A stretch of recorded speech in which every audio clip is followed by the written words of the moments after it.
Hello everyone, my name is Indrani Chattopadhyay. I am a third year graduate student in the Department of Civil and Environmental Engineering in the University of Connecticut. Today I am going to present my poster on Scour and debris-induced vulnerability analysis for riverine bridge structures. I would like to thank my other co-authors Stephen Matail and Sriram Anantharam. I would like to thank the professors Wei Zhang, Professor Nalini Ravishankar and Professor Ramesh Malla for all their support and help. Now let's start with our introduction.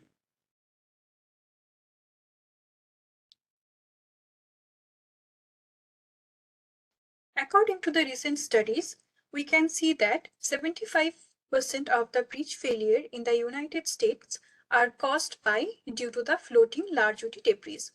Hence, it is very much important to assess the potential for major debris formation and its effect to mitigate the bridge failure risk, as well as to develop a potential resilience bridge design in future.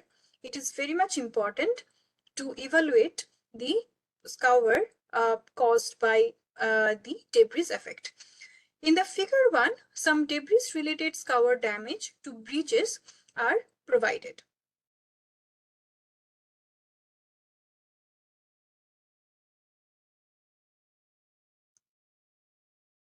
In the next step, methodology, the debris entrapment probability and the dimensions of the debris are predicted considering a conical cross-section of the debris accumulation around the bridge piers. To evaluate the scour depth, we have used HEC 18 equation, that is hydraulic engineering circular 18.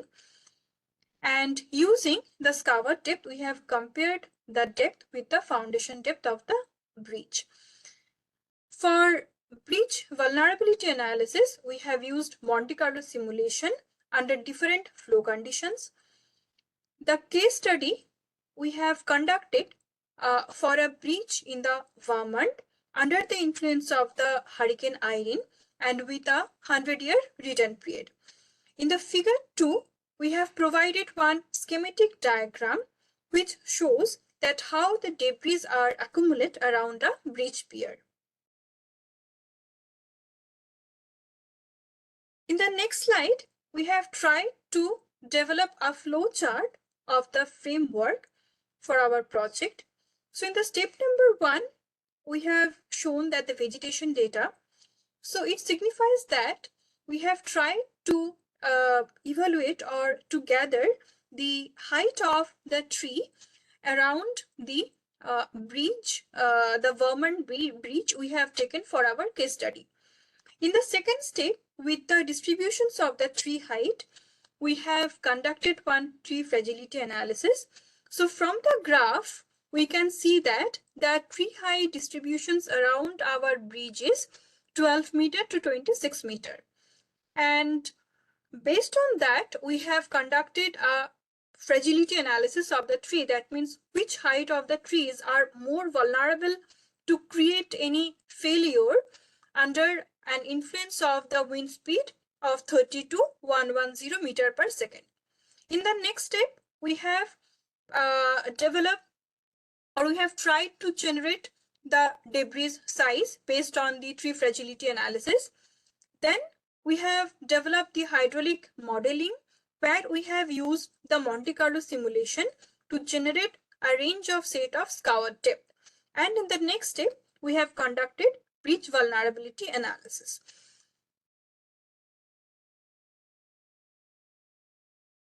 So after the flow chart or the framework, the results we have had, all the results we have presented here. So for the figure 4, the most debris prone areas are highlighted. In the figure 5, the distributions of the debris size is predicted and which shows that 21 meter to 24 meter debris size are mostly seen here.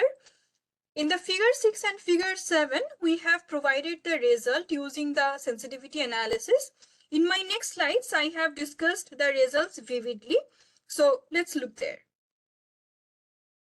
So in the conclusion part, I have mainly discussed the result regarding the figure 6 and the figure 7, where we have used the risk sensitivity analysis.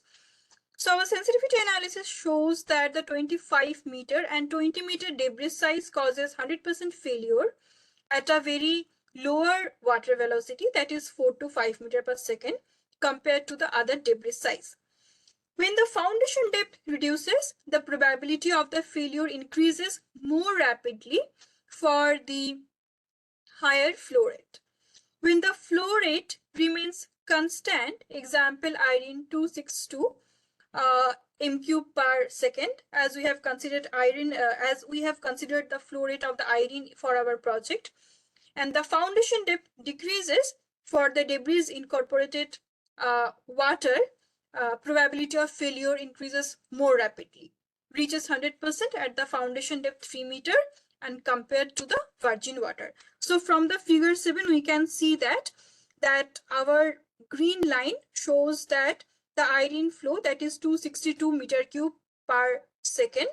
So with the 3 meter velocity, it shows that 100% failure. But when we have the same flow rate but no debris, then the probability of failure is 45%. So our last point is try to depict our this point that when there is no debris, so it will definitely reduce the failure rate. Here comes the future work. So for the future work, we are trying to predict and highlight the combined debris and scour effect on the bridge using different parameters, machine learning, and which will help us to develop a tool which can be used as an informed decision tools before any kind of storm, so we can close the bridges so that we can avoid any kind of catastrophic failure. And here we would like to thank the US DOT for all their support, the Vermont DOT and the main DOT for all their help and support. Thank you so much.